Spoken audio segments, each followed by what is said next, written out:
Hello friends, welcome back to my channel Scalper Trading Guru. तो यहाँ पे चार्ट एनालिसिस सीरीज में एक और बार हम यहाँ पे एक डिफरेंट टाइप के चार्ट को एनालिसिस करके मैं आपको बताऊंगा कि कैसे सिंपल प्राइस एक्शन का यूज करके ट्रेडिंग की जाती है। ओके, तो इस वीडियो में मैं आपको बताऊंगा कि प्राइस एक्शन क्या है, उसका कैसे प्रैक्टिकली इस्तेमाल किया जाता है। क्लियर? और यहाँ पे जब भी एंट्री प्लान करते हैं तो वहाँ पे एक रीजन कैसे फाइंड आउट करते हैं, मतलब कि एक रीजन के साथ कैसे एंट्री की जाती है। देन आफ्टर एंट्री के बाद कैसे एक रीजन के साथ स्टॉप लॉस हमें प्लान करना चाहिए और टारगेट किस तरीके से डिसाइड किया जाता है, वो भी मैं यहाँ पे आपको प्रैक्टिकली बताने वाला हूँ। ओके, तो इस वीडियो को लास्ट तक जरूर बने रहे ताकि आपको पता चले कि प्राइस एक्शन क्या है, उसको कैसे चार्ट पे इम्प्लीमेंट किया जाता है और उसको यूज करके कैसे हम सिंपल तरीके से ट्रेडिंग कर सकते हैं। क्लियर? तो चलिए वीडियो को स्टार्ट करते हैं। वीडियो स्टार्ट करने से पहले जो भी लोग इस चैनल पे नए आए हैं वो प्लीज इस चैनल को सब्सक्राइब कर दीजिए ताकि ऐसे इंटरेस्टिंग और इन्फॉर्मेटिव वीडियो आप तक जल्द से जल्द पहुंच सके। और वीडियो अच्छा लगे तो इस वीडियो को लाइक एंड फ्रेंड सर्कल में शेयर करना मत भूलिएगा। तो चलिए स्टार्ट करते हैं। तो यहाँ पे हम इस लेटेस्ट चार्ट को आज यहाँ पे एनालाइज करने वाले हैं, जो है निफ्टी 50 इंडेक्स का चार्ट। और यहाँ पे डेट है 2 मई 2025 का। क्लियर? तो यहाँ पे हम दो टाइम फ्रेम पे चार्ट को एनालाइज करेंगे। फर्स्ट है 4 मिनट टाइम फ्रेम, देन आफ्टर है 30 सेकंड टाइम फ्रेम। ओके, तो यहाँ पे हम 30 सेकंड टाइम फ्रेम पे चार्ट पे एंट्री एंड स्टॉप लॉस कहाँ पे हमें प्लान करना चाहिए उसके रीजन के साथ यहाँ पे हम फाइंड आउट करेंगे। देन आफ्टर टारगेट किस तरीके से डिसाइड किया जाता है वो मैं आगे आपको चार्ट पे बताऊंगा। ओके, तो यहाँ पे पहले हम प्राइस एक्शन के बारे में मैं आपको कुछ बेसिक्स क्लियरिफिकेशन कर देता हूँ ताकि आपको पूरा वीडियो समझ में आए कि यहाँ पे प्राइस एक्शन क्या है और उसके कितने बेसिक्स होते हैं, जिसकी मदद से आपको चार्ट को किस तरीके से रीड करना है, किस तरीके से आपको समझना है, वो आपको पता चले। ओके, तो चलिए यहाँ पे हम पहले मेजर टाइम फ्रेम मतलब कि 4 मिनट टाइम फ्रेम पे चार्ट को समझते हैं। क्लियर? तो यहाँ पे जैसे कि मैंने बताया कि यहाँ पे आज हम 2 मई 2025 के चार्ट को आज एनालाइज करने वाले हैं। ओके, तो यहाँ पे देखिए, अगर ये चार्ट यहाँ पे बना नहीं होता, अगर ये यहाँ पे सपोज कि एक लाइव मार्केट होता, क्लियर, अभी तक ये चार्ट बना नहीं होता, तो यहाँ पे अगर हमें ट्रेडिंग करनी होती तो यहाँ पे क्या हमें चाहिए, तो देखिए फर्स्ट यहाँ पे हमें चाहिए कि सेलर्स कहाँ पे बैठे हैं और बायर्स कहाँ पे बैठे हैं। ओके, क्योंकि उसी से ही हमें पता चलेगा कि मुझे कहाँ पे एंट्री एंड एग्जिट करनी है। क्लियर? तो यहाँ पे वो हमें कहाँ से मिलेंगे, तो वो हमें यहाँ पे प्रीवियस डेटा को एनालाइज करके मिलेंगे, मतलब कि प्रीवियस डे को एनालाइज करके हमें इंपॉर्टेंट सेलर्स एंड बायर्स का जोन मिलेगा। ओके, तो वहां पे हमें प्रीवियस डेटा को ही क्यों एनालाइज करना है, तो समझिए यहाँ पे जिसने भी ट्रेडिंग की होगी वो यहाँ पे 100% जिन्होंने भी स्क्वायर ऑफ नहीं किया होगा, मतलब कि कुछ लोगों की पोजीशंस यहाँ पे क्या होगी, ओपन होगी। क्लियर? तो ये ओपन पोजीशन कहाँ पे क्लोज होगी, तो उसके नेक्स्ट डे क्लोज होगी। क्लियर? तो ऐसे ही पोजीशंस जो यहाँ पे बनी थी उसी को जब ये क्लोज करते तो ही ये यहाँ पे लाइव मार्केट में उसका रिस्पॉन्स दिखता है। क्लियर? जैसा कि मैं यहाँ पे आपको प्रैक्टिकली बताता हूँ। चलिए, ये आज का ये मार्केट यहाँ पे डेटा जनरेट कर चुका था, लेकिन अगर हम प्रीवियस डेटा को एनालाइज करते तो क्या यहाँ पे कोई रिस्पॉन्स देखने को मिलता है, तो चलिए हम पहले प्रीवियस डेटा को एनालाइज करते हैं। तो एनालाइज करने से पहले मैं यहाँ पे आपको कुछ सिंपल्स बेसिक्स जो प्राइस एक्शन के लिए जरूरी है वो मैं यहाँ पे आपको क्लियरिफाई कर देता हूँ ताकि आपको समझने आए कि कैसे मैंने ये लेवल्स जोन्स मार्क किए, किस रीजन के साथ मैंने इसको एनालाइज किया है। क्लियर? क्योंकि आपको प्राइस एक्शन को समझने के लिए पहले आपको ये समझना जरूरी होता है। तो देखिए, फर्स्ट पॉइंट है कि मार्केट किस तरीके से ओपन होता है वो भी डिपेंड करता है। तो देखिए, मार्केट नॉर्मली 3 तरीके से ओपन होता है। फर्स्ट होता है गैप अप ओपनिंग, सेकंड होता है gap down opening and third होता है नॉर्मल ओपनिंग, मतलब कि जहां पे क्लोज हुआ था उसके near by he market open होता है। क्लियर? तो यहाँ पे देख सकते हैं कि मार्केट किस तरीके से ओपन हुआ था, तो मार्केट यहाँ पे नॉर्मल ओपनिंग हुई थी। क्लियर? चलिए, इसके बाद क्या देखना है, तो इसके बाद सेकंड स्टेप में हमें देखना है कि ट्रेंड कौन सा है। तो यहाँ पे देखिए, मार्केट में 3 ही टाइप के ट्रेंड्स होते हैं, उससे ज्यादा कुछ होता नहीं है। फर्स्ट होता है अप ट्रेंड, सेकंड होता है डाउन ट्रेंड एंड थर्ड होता है साइडवेज ट्रेंड। क्लियर?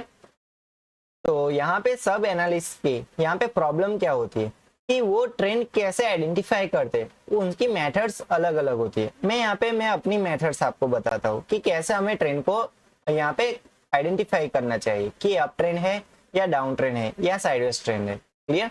तो देखिए, यहाँ पे नॉर्मली जब भी मार्केट ओपन होता है तो यहाँ पे सपोज कि मैं यहाँ पे अप ट्रेंड का एग्जांपल ले रहा हूँ, क्लियर। सपोज कि यहाँ पे मार्केट ने एक हाई लगाया, ओके, फिर मार्केट देखिए यहाँ पे एक रिट्रेसमेंट लेता है, रिट्रेसमेंट मतलब कि थोड़ा गिरता है, फिर मार्केट यहाँ पे अगर सपोर्ट बनाता है और फिर इस हाई के ऊपर अगर एक नया हाई बनाता है, तो ये क्या हो गया, एक हायर हाई हायर लो का एक पैटर्न बन गया, क्लियर। तो अप ट्रेंड इस तरीके से काम करता है, ये है हाई, इसके ऊपर एक नया हाई बनाता है, यहाँ पे जो लो था उसके ऊपर एक नया लोअर हाई बनाता है, इस तरीके से अप ट्रेंड काम करता है। लेकिन यहाँ पे हम सेकेंडरी कंफर्मेशन भी लेंगे, तो देखिए यहाँ पे जो ट्रेंड का स्टार्टिंग पॉइंट था और यहाँ पे जो रिट्रेसमेंट पॉइंट था, उन दोनों को क्या करना है, कनेक्ट कर देना है। इससे क्या हेल्प मिलेगी कि हमें यहाँ पे एंगल पता चल जाएगा कि मार्केट में प्राइस यहाँ पे किस एंगल पे आगे सपोर्ट लेके बढ़ रहा है, क्लियर। तो यहाँ पे देखिए अगर इस ट्रेंड लाइन को प्राइस सपोर्ट बना रहा है, तो इसी ट्रेंड लाइन पे जैसे ही मार्केट आएगा वैसे ही यहाँ पे बाइंग स्टार्ट हो जाएगी, क्लियर। तो ये क्या हो गया, एक अप ट्रेंड कंफर्मेशन हो गया। जब तक प्राइस इस ट्रेंड लाइन के ऊपर काम करेगी तब तक ये अप ट्रेंड कंटिन्यू रहेगा, क्लियर। उसके बाद देखिए जैसे ही प्राइस इस ट्रेंड लाइन के नीचे जाएगी तो ये क्या हो जाएगा, ये ट्रेंड लाइन अब ब्रेक हो गई है, क्लियर। इसका मतलब कि यहाँ पे अब एक रिवर्सल आ चुका है, ओके। या तो फिर रिवर्सल का कंफर्मेशन देना अभी वेटिंग है, लेकिन यहाँ पे नॉर्मली सिग्नल तो मिल चुका है कि यहाँ पे अब अप ट्रेंड खत्म हो चुका है और यहाँ पे रिवर्स ट्रेंड स्टार्ट हो सकता है, क्लियर। तो यहाँ पे देखिए सपोज कि एक अप ट्रेंड तो था यहाँ पे, और यहाँ पे हमें देखने की बात क्या है, इंपॉर्टेंट क्या है। तो देखिए यहाँ पे जो रिवर्सल आया था उससे पहले हमें दो चीज यहाँ पे देखनी है। फर्स्ट है यहाँ पे कहाँ से अप ट्रेंड स्टार्ट हुआ था, सेकंड ये अप ट्रेंड का पिक पॉइंट कहाँ पे था। ये दोनों पॉइंट हमें यहाँ पे चाहिए, क्यों, क्योंकि यहाँ पे हमें ये जो प्रीवियस डेटा को एनालाइज करना है, उसके लिए हमें यहाँ पे बायर्स चाहिए, उसकी लोकेशन चाहिए और सेलर्स की भी लोकेशन चाहिए, क्योंकि यहाँ पे सेलिंग ज्यादा हो गई, इसी वजह से तो ये अप ट्रेंड यहाँ पे खत्म हो चुका था, मतलब कि यहाँ पे रिवर्सल आने की शुरुआत हो रही थी, ठीक है। तो ये क्या हो गया, एक बायर मतलब कि एक सपोर्ट की तरह काम करेगा और यहाँ पे जो सेलर्स है ये एक रेजिस्टेंस की तरह काम करेगा, क्लियर। तो इसको क्या कहते हैं, इसको कहते हैं स्विंग हाई और इसको क्या कहते हैं यहाँ पे स्विंग लो कहते हैं, क्लियर। तो इस तरीके से हमें ट्रेंड को आइडेंटिफाई करके हमें स्विंग हाई और स्विंग लो को यहाँ पे मार्क करना है, क्लियर। लेकिन मार्क किस तरीके से करना है समझिए कि सपोज कि यहाँ पे कैंडल स्टिक है, यहाँ पे मैं नॉर्मली यहाँ पे कैंडल स्टिक ले रहा हूँ, क्लियर।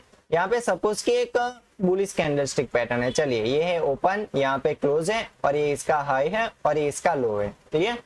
देखिए यहाँ पे ये जो बुलिश कैंडल स्टिक पैटर्न है उसमें यहाँ पे ये जो क्लोज से लेकर हाई का ये जो पोर्शन है वो हमें यहाँ पे क्या इंफॉर्मेशन शो करता है। आप पहले कैंडल स्टिक को रीड करना सीखिए, तभी आपको पता चलेगा कि ये कैंडल स्टिक मुझे यहाँ पे इंफॉर्मेशन क्या दे रही है। तो देखिए सपोज कि यहाँ पे ये जो यहाँ पे हाई से लेके क्लोज का ये जो शैडो है वो हमें इंफॉर्मेशन क्या दे रहा है, ये हमें यहाँ पे सेलिंग प्रेशर दिख रहा है, क्लियर। मतलब कि सेलर्स ने इतना यहाँ पे मार्केट को क्या किया था, पुश किया था नीचे ले जाने के लिए, फाइनली वो यहाँ पे आके क्लोज हो गए थे। मतलब कि ये कैंडल का जो टाइम होगा, सपोज कि यहाँ पे 4 मिनट टाइम फ्रेम था, तो 4 मिनट खत्म होते ही ये कैंडल अब क्रिएट हो चुकी है, ये अब हिस्ट्री बन चुकी है, क्लियर। ये अभी लाइव कैंडल नहीं है। तो यहाँ पे हमें क्या देखने को मिला, ये अपर साइड हमें सेलिंग प्रेशर देखने को मिला, क्लियर।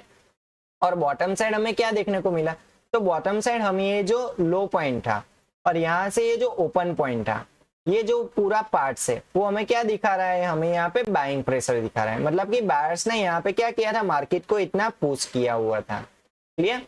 तो यहाँ पे हमें सिंपल क्या करना है, हमें यहाँ पे इन्हीं शैडोज को कवर कर देना है, मतलब कि इन्हीं शैडोज को हमें जोन में कन्वर्ट कर देना है, क्लियर।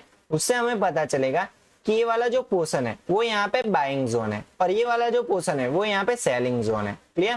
तो यहाँ पे जोन में बेनिफिट क्या होता है, तो देखिए सपोज कि यहाँ पे अगर मैं कोई यहाँ पे एक जोन मार्क करता हूँ, चलिए, क्लियर, और मार्केट इसके नीचे है, चलिए, तो ये हमें इंफॉर्मेशन क्या देती है, तो देखिए कि मार्केट यहाँ से अगर ऊपर जाता है तो फर्स्ट यहाँ पे रिवर्सल ले सकता है, क्लियर। मतलब कि रेजिस्टेंस फेस कर सकता है, क्यों, क्योंकि यहाँ पे सेलर्स एक्टिव है, क्योंकि मार्केट तो नीचे है, इसी वजह से ये अब क्या काम करेगा, एक सेलिंग का काम करेगा, ये वाला जो लेवल है, क्लियर।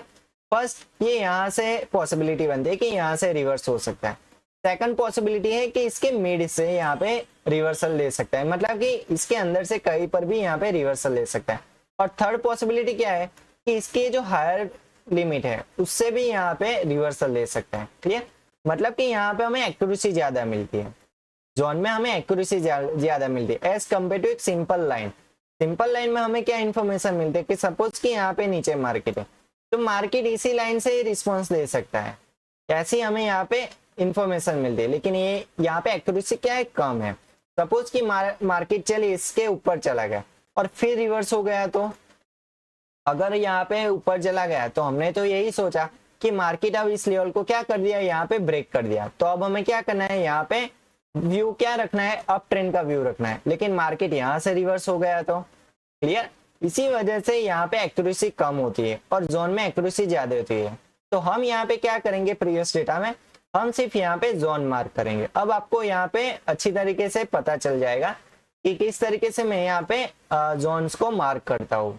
क्लियर, तो देखिए यहाँ पे जैसे ही मार्केट ओपन होता है तो यहाँ से अप ट्रेंड स्टार्ट होता है। देखिए यहाँ पे क्या स्टार्ट हुआ, एक अप ट्रेंड स्टार्ट हुआ। क्लियर, फिर यहाँ से देखिए सेलिंग स्टार्ट हो गई और फिर यहाँ पे ये जो ट्रेंड था, ये जो अप ट्रेंड था, क्लियर, ये जो शैडोज ने यहाँ पे एंगल पे जो रिजेक्शन दिया था, वो यहाँ पे अगर हम ट्रेंड लाइन मार्क करते, सिर्फ इन्हीं शैडोज के रिजेक्शन एंगल को मार्क करते हुए, तो ये ट्रेंड अब ये क्या हो रहा था, यहाँ पे ब्रेक हो रहा था, मतलब कि ये क्या था, यहाँ पे पीक पॉइंट था। तो हमें यहाँ पे इसको भी क्या करना है, कंसिडर करना है। क्लियर, तो ये जो हम लेवल मार्क कर रहे हैं वो यहाँ पे क्या काम करेगा, अब यहाँ पे सेलिंग का काम करेगा, मतलब कि एक सेलर का जोन बन गया। क्लियर, इसके बाद देखिए मार्केट यहाँ से गिर रहा है।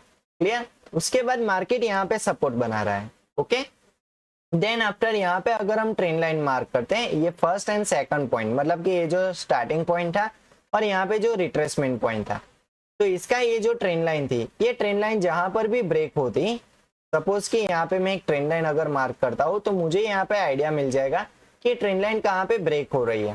तो देखिए ये ट्रेंड लाइन यहाँ पे ब्रेक हो रही है। क्लियर, तो ये वाला पोर्शन तो हमने ऑलरेडी मार्क किया हुआ था, लेकिन ये जो बाइंग जोन था उसको भी हमें यहाँ पे क्या करना है, कंसिडर करना है, क्योंकि यहाँ से अब नेक्स्ट लेवल पर बाइंग चली गई थी। मतलब कि ये जो बॉटम साइड हमने जो शैडो मार्क किया था, ये जो हमने जोन मार्क किया था, इससे ऊपर यहाँ पे बाइंग स्टार्ट हो गई। मतलब कि बायर्स ने अपना एरिया क्या कर दिया, अब चेंज कर दिया। यहाँ पर तो बायर्स एक्टिव थे, लेकिन उससे भी ज्यादा यहाँ पे बायर्स ज्यादा एक्टिव हो गए। मतलब कि ये क्या हो गया, ये एक स्ट्रॉन्ग बायर का जोन बन गया। क्लियर, चलिए इसके बाद देखिए मार्केट यहाँ पे खाए, देन आफ्टर लो। ओके, देन आफ्टर यहाँ पे अगेन एक खाए और फिर मार्केट यहाँ से गिरता है। तो ये जो अप ट्रेंड स्टार्ट हुआ, ये अप ट्रेंड यहाँ से ब्रेक हो गया। ओके, देन आफ्टर ये क्या काम कर रहा है, यहाँ पे सेलिंग का काम कर रहा है, क्योंकि यहाँ से ट्रेंड अप रिवर्स हो गया था इसी वजह से। तो हमें यहाँ पे क्या करना है, एक स्विंग हाई मार्क करना है, जिसकी मदद से हमें यहाँ पे अब पता चल गया कि यहाँ पे सेलर का जोन है। क्लियर, इसके बाद देखिए मार्केट यहाँ से क्लो लगाता है, देन आफ्टर दोबारा से इसी लेवल पे रिजेक्शन लेता है। क्लियर, और यहाँ से मार्केट इस लेवल और इस लेवल के बीच में साइडवेज चल रहा था। ओके, तो यहाँ पे जो मैक्सिमम जो रेंज थी उसको हमने यहाँ पे एनालाइज करके ये सेलर्स एंड बायर का जोन हमने यहाँ पे आइडेंटिफाई कर दिया। ओके, तो अब बात करते हैं कि हमने सेलर्स एंड बायर का जोन तो यहाँ पे आइडेंटिफाई कर लिया, लेकिन इसका यूज कैसे करना है। तो चलिए अब हम यहाँ पे करंट चार्ट को ओपन करते हैं और करंट चार्ट में मैं आपको बताऊंगा कि इसको कैसे हम यहाँ पे यूज कर सकते हैं। क्लियर, तो देखिए यहाँ पे हम उसी प्रोसेस को क्या करेंगे, दोबारा से फॉलो करेंगे। लेकिन यहाँ पे करंट चार्ट को यहाँ पे एनालाइज स्टार्ट करने से पहले मैं आपको कैंडलस्टिक पैटर्न के बारे में मैं यहाँ पे थोड़ी आपको नॉलेज शेयर कर देता हूँ। ओके, तो सपोज कि यहाँ पे एक अप ट्रेंड है और यहाँ पे एक डाउन ट्रेंड है। तो यहाँ पे अप ट्रेंड में हमें कौन सी कैंडलस्टिक पैटर्न पे फोकस करना है, देन आफ्टर डाउन ट्रेंड में हमें कौन सी कैंडलस्टिक पैटर्न पे फोकस करना है, वो हमें यहाँ पे मैं आपको बता देता हूँ। ओके, तो देखिए यहाँ पे अप ट्रेंड के लिए एक हैमर कैंडलस्टिक पैटर्न है और एक है ड्रैगन फ्लाई डोजी, और डाउन ट्रेंड के लिए यहाँ पे शूटिंग स्टार है और ग्रेवस्टोन डोजी। तो दो ट्रेंड के लिए हमें सिर्फ इन्हीं 4 कैंडल्स पर क्या करना है, फोकस करना है। लेकिन इसका कंफर्मेशन, मतलब कि यहाँ पे इसका लोकेशन कहाँ पे, वो इंपॉर्टेंट है। लोकेशन मतलब कि देखिए यहाँ पे मैंने एक ट्रेंड लाइन मार्क की हुई है, सपोज कि आप एज्यूम कीजिए ये कैंडलस्टिक यहाँ पे अप ट्रेंड है। ओके, ये वाला ये कौन सा ट्रेंड है, ये अप ट्रेंड है। तो ये लोकेशन मतलब कि इस ट्रेंड लाइन पे अगर ये कैंडलस्टिक पैटर्न बनती है तो ही वो हमारे लिए क्या है, काम की है। क्लियर, अगर ये कैंडलस्टिक पैटर्न यहाँ पे बनती है तो वो हमारे लिए काम की नहीं है। क्लियर, उसी तरीके से देखिए अप ट्रेंड की बात थी, ऐसे ही डाउन ट्रेंड की बात है। अगर डाउन ट्रेंड में इस ट्रेंड लाइन के नीचे यहाँ पे कैंडलस्टिक पैटर्न बनती है तो ही वो हमारे लिए काम की है। अगर यहाँ पे कोई हॉरिजॉन्टल लेवल है, तो सपोज कि यहाँ पे साइडवेज ट्रेंड है, तो तो यहाँ पे उसी लेवल के पास अगर ये कैंडलस्टिक पैटर्न बनती है तो ही हमारे लिए काम की है, अदरवाइज इसके बीच में बनती है तो वो हमारे लिए काम की नहीं है। क्लियर? चलिए अब हम यहाँ पे आगे समझते हैं चार्ट को। तो देखिए यहाँ पे मार्केट फर्स्ट कैसे ओपन हुआ था वो आप यहाँ पे समझिए। तो मार्केट यहाँ पे गैप अप ओपनिंग होती है। क्लियर? फिर गैप अप ओपनिंग होती है तो किस लेवल पे मार्केट ने ओपनिंग की थी? तो देखिए इस वाले पोर्शन में। तो ये लेवल कौन सा था जो हमने प्रीवियस डेटा को एनालाइज करके हमने यहाँ पे बाइंग जोन यहाँ पे मार्क किया हुआ था। क्लियर? तो देखिए यहाँ पे हमें किस तरीके से यहाँ पे यूटिलाइज हो रहा है, जो हमने प्रीवियस डेटा को एनालाइज करके जो लेवल्स हमने फाइंड आउट किए थे वो हमें किस तरीके से यहाँ पे इंफॉर्मेशन दे रहा है कि यहाँ पे ये जो बाइंग जोन है उसी के पास यहाँ पे मार्केट ओपन होता है। और इसके बाद देखिए मार्केट किस तरीके से रिएक्ट किया, बैक टू बैक यहाँ पे बाइंग स्टार्ट हो गई। देखिए यहाँ पे कोई रिट्रेसमेंट नहीं था। फर्स्ट यहाँ पे बिग बार कैंडल बनी, देन आफ्टर यहाँ पे देखिए कोई रिट्रेसमेंट नहीं मिला। अगर रिट्रेसमेंट मिलता तो हम यहाँ पे कोई ट्रेंड लाइन की बात कर सकते थे, लेकिन यहाँ पे देखिए स्टार्टिंग पॉइंट है, देन आफ्टर यहाँ पे कोई भी रिट्रेसमेंट पॉइंट नहीं है। फर्स्ट कैंडल बिग बार, सेकंड बिग बार, थर्ड बिग बार, कंटिन्यूसली यहाँ पे तीनों कैंडल्स जो बनी है वो यहाँ पे बिग बार कैंडल्स बनी है। क्लियर? इसके बाद देखिए मार्केट थोड़ा यहाँ पे पॉज हुआ था, थोड़ा यहाँ पे साइडवेज हुआ, फिर मार्केट ने यहाँ पे एक हाई लगाया। क्लियर? तो कंटिन्यूसली जो बाइंग दिखाई थी उसके अकॉर्डिंग हमें यहाँ पे कोई कंफर्मेशन तो मिला नहीं था कि हम यहाँ पे कोई ट्रेंड लाइन मार्क करें और यहाँ पे कोई ट्रेंड लाइन ट्रेडिंग कर सकते हैं। क्लियर? उसके बाद देखिए यहाँ पे जो पॉज हुआ था मार्केट, उसके बाद मार्केट यहाँ पे साइडवेज हो चुका था। देखिए फर्स्ट टाइम यहाँ पे रेजिस्टेंस लेता है। क्लियर? उसके बाद देखिए मार्केट में back to back second, third, fourth, fifth 5 candles यहाँ पे एक ही लाइन में बन रही है। तो इसका मीनिंग क्या है कि यहाँ पे कोई रेजिस्टेंस है, मतलब कि यहाँ पे मार्केट एक रेजिस्टेंस फेस कर रहा है। और सेकंड बात यहाँ पे समझने की है कि यहाँ पे कौन सी कैंडलस्टिक पैटर्न बन रही है। तो देखिए यहाँ पे अगर मैं एनालाइज करता हूँ तो मुझे यहाँ पे क्या पता चल रहा है कि यहाँ पे सेकंड, यहाँ पे चार्ट को थोड़ा नीचे कर देते हैं। क्लियर? यहाँ पे देखिए ये कौन सी कैंडलस्टिक पैटर्न बन रही है, तो यहाँ पे ग्रेवस्टोन डोजी बन रही है। क्लियर? और वो किस लेवल पे बन रही है, तो इसके टॉप पे बन रही है। ओके, तो ये कौन सी कैंडलस्टिक पैटर्न है? ये एक बियरिश कैंडलस्टिक पैटर्न है। अगर इस कैंडल के नीचे मार्केट गिरता है तो कंफर्मेशन कैसे ले सकते हैं? समझिए कि जैसे ही ये कैंडल बनती है, अगर इसके ऊपर कोई कैंडल बन जाती है, इसके हाई के ऊपर अगर कोई कैंडल बन जाती है या तो फिर क्लोज हो जाती है, तो ये कैंडलस्टिक पैटर्न काम नहीं करेगी। क्लियर? अगर इसके नीचे कोई कैंडल यहाँ पे क्लोज हो जाती है तो ये कैंडलस्टिक पैटर्न यहाँ पे काम करेगी। मतलब कि अगर हम इसी कैंडल के आधार पे अगर हम एंट्री प्लान करते तो भी हम यहाँ पे अच्छी तरीके से ट्रेडिंग कर सकते थे। सपोज कि देखिए मैं यहाँ पे आपको एक रिस्क रेशियो से एक आपको एग्जांपल बताता हूँ। सपोज कि देखिए यहाँ पे सेकंड कंफर्मेशन नहीं मिला, इसकी नेक्स्ट कैंडल ने यहाँ पे सेकंड कंफर्मेशन नहीं दिया। क्लियर? यहाँ पे फर्स्ट हम यहाँ पे एक हॉरिजॉन्टल लाइन मार्क कर देते हैं ताकि आपको बेटर अंडरस्टैंडिंग मिल सके। ये जो ग्रेवस्टोन डोजिंग थी, इसके हाई और लो को हम यहाँ पे मार्क करते हैं। इस लाइन के नीचे कौन सी कैंडल क्लोज हुई, तो कि ये वाली कैंडल। और यहाँ पे जो अपर लाइन थी इसके ऊपर कौन सी कैंडल क्लोज हुई, तो कोई नहीं। तो ये जो कैंडल यहाँ पे जो क्लोज हुई थी उसके अकॉर्डिंग अगर हम ट्रेड प्लान करते तो हमें एंट्री कहाँ पे बनानी चाहिए थी, तो इसकी नेक्स्ट कैंडल में। देखिए इसकी नेक्स्ट कैंडल में अगर हम यहाँ पे एंट्री प्लान करते तो इस केस में हमें स्टॉप लॉस कहाँ पे प्लान करना चाहिए था, तो जो प्रीवियस कैंडल का हाई था उसी को ही हम यहाँ पे क्या कर सकते थे, स्टॉप लॉस प्लान कर सकते थे। क्लियर? तो इस केस में हमारा एंट्री विथ रीजन के साथ कहाँ पे बन रहा था वो भी हमने आइडेंटिफाई किया, और यहाँ पे स्टॉप लॉस कितना बन सकता था, तो देखिए यहाँ पे 23 पॉइंट का यहाँ पे स्टॉप लॉस बन सकता था। क्लियर? तो फिर यहाँ पे हमने एंट्री एंड स्टॉप लॉस के बारे में तो डिस्कशन कर लिया, लेकिन टारगेट कहाँ पे प्लान कर सकते थे, तो देखिए टारगेट हम यहाँ पे जो बॉटम बाइंग जोन था उसको हम यहाँ पे टारगेट कंसीडर कर सकते थे। लेकिन बीच में यहाँ पे एक और बात को यहाँ पे कंफर्मेशन करना जरूरी है। यहाँ से जो डाउन ट्रेंड स्टार्ट हुआ इसके बाद रिट्रेसमेंट कहाँ पे आता है, क्योंकि हमें यहाँ पे क्या चाहिए, एक ट्रेंड लाइन भी चाहिए। हमें यहाँ पे एक हॉरिजॉन्टल लाइन तो मिल गई, लेकिन एक यहाँ पे एक एंगल लाइन तो चाहिए, क्योंकि यहाँ पे अगर एक ट्रेंड लाइन मिल रही है तो हमें यहाँ पे पता चलेगा कि जब तक इस ट्रेंड लाइन का ब्रेकआउट नहीं होगा तब तक प्राइस इस ट्रेंड लाइन के नीचे क्या करेगी, चलती रहेगी। क्लियर? तो यहाँ पे ट्रेंड लाइन कहाँ पे बन रही है, तो देखिए यहाँ से प्राइस ने लास्ट टाइम स्टार्टिंग पॉइंट दिया था, फर्स्ट यहाँ से स्टार्ट हुआ था, लेकिन बैक टू बैक मार्केट में यहाँ पे कैंडल्स हॉरिजॉन्टल बन रही थी। क्लियर? इसके बाद देखिए मार्केट यहाँ पे गिरा, देन आफ्टर यहाँ पे रिट्रेसमेंट मिला, तो ये क्या था, एक रिट्रेसमेंट पॉइंट था। अगर इस वाले पॉइंट को और इस वाले पॉइंट को अगर कनेक्ट करते तो हमें यहाँ पे क्या मिल सकता था, एक ट्रेंड लाइन मिल सकती थी, जिसकी मदद से अब हमें यहाँ पे एक आइडिया मिल गया कि प्राइस अब इस ट्रेंड लाइन के नीचे जब तक रहेगी तब तक हमें यहाँ पे पता चलेगा कि यहाँ पे डाउन ट्रेंड कंटिन्यू है। क्लियर। यहाँ पे मैं इस ट्रेंड लाइन को क्या कर देता हूँ, यहाँ पे बोल्ड कर देता हूँ ताकि आपको समझने में आसानी हो। क्लियर। तो देखिए अब हमें यहाँ पे क्या करना है, अब हमें यहाँ पे 30 सेकंड टाइम फ्रेम को ओपन कर देना है। क्लियर। तो देखिए यहाँ पे हमने 4 मिनट टाइम फ्रेम के अकॉर्डिंग ये जो यहाँ पे कैंडलस्टिक पैटर्न थी उसके according entry and stop loss plan किया, लेकिन एग्जिट के लिए हम 4 मिनट टाइम फ्रेम को भी यूज कर सकते हैं या तो फिर 30 सेकंड टाइम फ्रेम को भी हम यहाँ पे यूज कर सकते हैं। लेकिन यहाँ पे एक और चेंजेस करने की जरूरत है। क्या?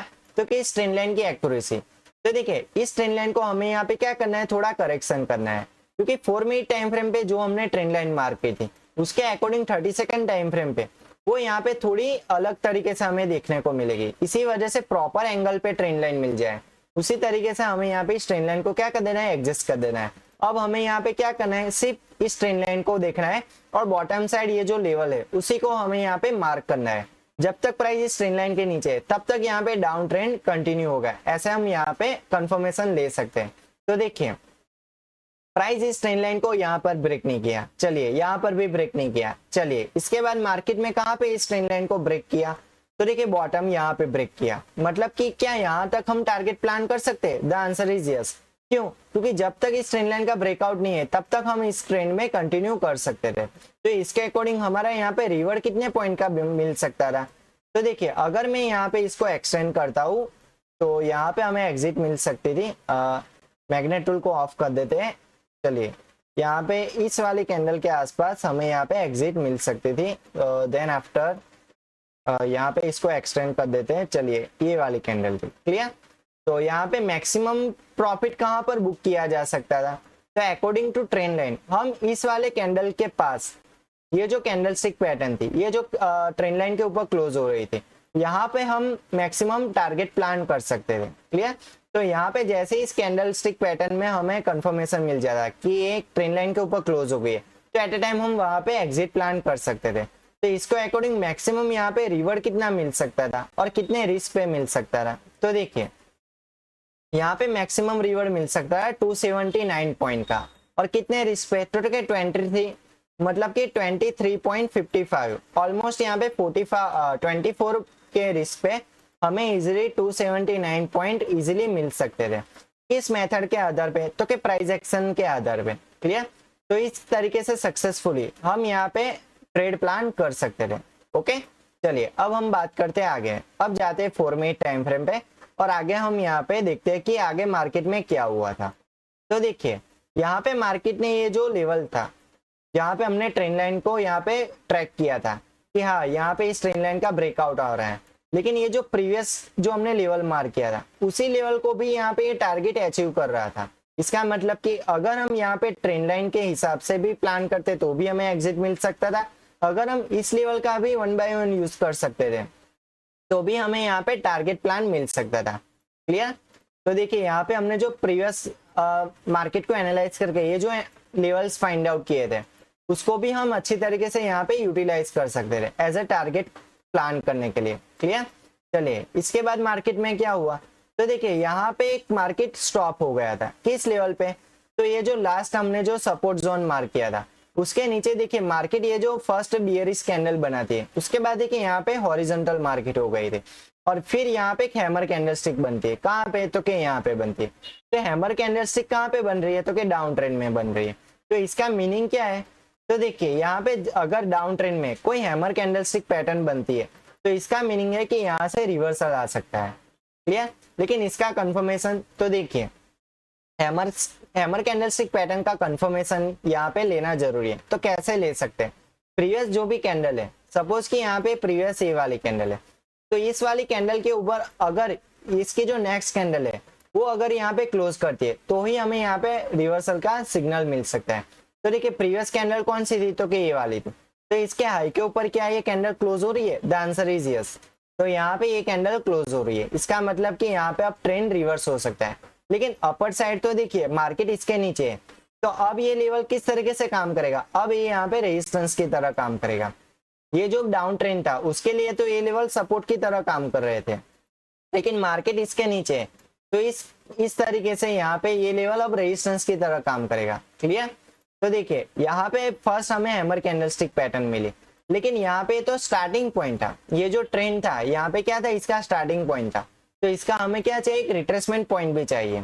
तो देखिए मार्केट यहाँ पे खाई लगाता है, देन आफ्टर यहाँ पे साइडवेज हो जाता है, और फिर अगेन यहाँ पे हमें एक हैमर कैंडलस्टिक पैटर्न दिखती है।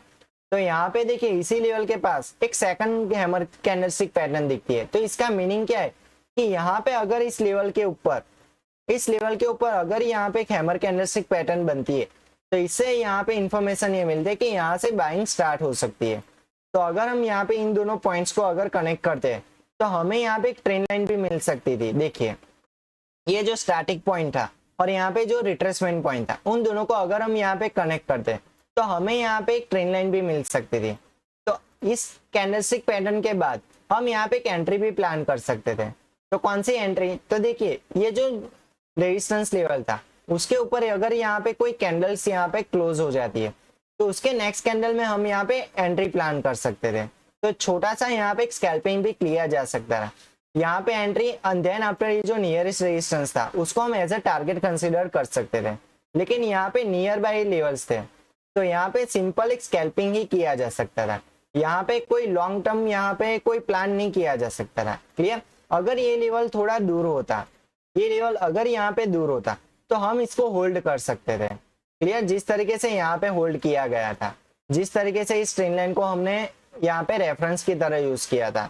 क्लियर?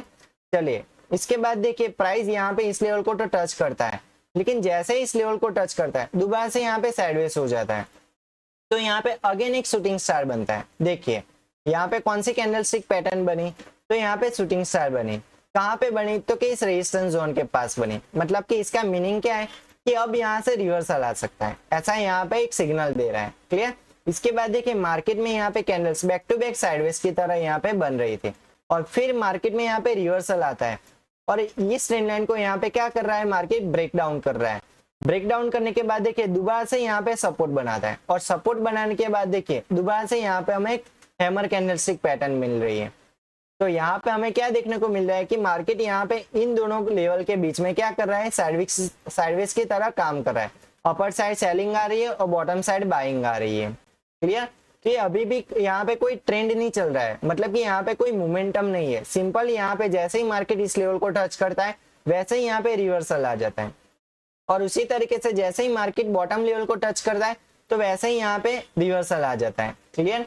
तो देखिए अगेन यहाँ पे जैसे ही हैमर कैंडलस्टिक पैटर्न बनती है दोबारा से मार्केट इस अपर लेवल को टच करता है और यहाँ पे ग्रेवस्टोन डोजी बना देता है। देखिए यहाँ पे कौन सी कैंडलस्टिक पैटर्न बना रही, तो कि ग्रेवस्टोन डोजी जैसे यहाँ पे कैंडलस्टिक पैटर्न बना दी। उसके बाद देखिए मार्केट दोबारा से नीचे की ओर गिरता है, और यहाँ पे मार्केट इस लेवल को नियर बाय टच करने की कोशिश करता है, और यहाँ पे मार्केट क्लोज हो जाता है। क्लियर? तो यहाँ पे आज के एनालिसिस में हमने डिस्कशन किया कि किस तरीके से प्राइस एक्शन का यूज करके हम अच्छी तरीके से चार्ट को रीड कर सकते हैं, और चार्ट को रीड करके कैसे एक रीजन के साथ एंट्री प्लान करनी चाहिए और एक रीजन के साथ स्टॉप लॉस प्लान करना चाहिए, वो हमने यहाँ पे एक एग्जांपल लेके मैंने यहाँ पे आपको समझाया। देन आफ्टर इंपॉर्टेंट ये है कि हमने यहाँ पे एक रीजन के साथ एंट्री एंड स्टॉप लॉस तो प्लान कर दिया, लेकिन यहाँ पे प्रॉपर एग्जिट कहाँ पे प्लान करनी चाहिए वो भी एक इंपॉर्टेंट पार्ट है ट्रेडिंग का। तो यहाँ पे किस तरीके से टारगेट को सेट किया जाता है वो भी मैंने यहाँ पे आपको एक एग्जांपल के साथ बताया। क्लियर? और यहाँ पे प्रॉपर ट्रेंड लाइन कैसे मार्क किया जाता है, कैसे ट्रेंड को आइडेंटिफाई किया जाता है, कौन सी कैंडलस्टिक पैटर्न पे ज्यादा फोकस करना चाहिए, कैसे हमें सपोर्ट एंड रेजिस्टेंस जोन को आइडेंटिफाई करना है। क्लियर? और कैसे प्रीवियस डेटा को यूज करके हम इंपॉर्टेंट लेवल्स मार्क कर सकते हैं, और उसका कैसे हम लाइव मार्केट में यूज कर सकते हैं वो भी मैंने यहाँ पे एक एग्जांपल लेके आपको बताया। ओके, तो आई होप आपको आज के इस चार्ट एनालिसिस एपिसोड में प्राइस एक्शन के बारे में एक डिटेल नॉलेज मिली होगी। अगर आपको ये वीडियो अच्छा लगा हो तो प्लीज इस वीडियो को लाइक एंड फ्रेंड सर्कल में शेयर करना मत भूलिएगा। ओके, और जो भी लोग इस चैनल पे नए आए हैं वो प्लीज नीचे दिए गए सब्सक्राइब बटन को क्लिक कर दीजिए, ताकि ऐसे ही इंटरेस्टिंग एंड इन्फॉर्मेटिव वीडियो मैं आपके लिए और भी ज्यादा ला सकूं। क्लियर? तो चलिए इसी के साथ आज के इस एपिसोड को यहाँ पे खत्म कर दें, और मिलते हैं अगले नए चार्ट एनालिसिस एपिसोड में। तब तक के लिए गुड बाय।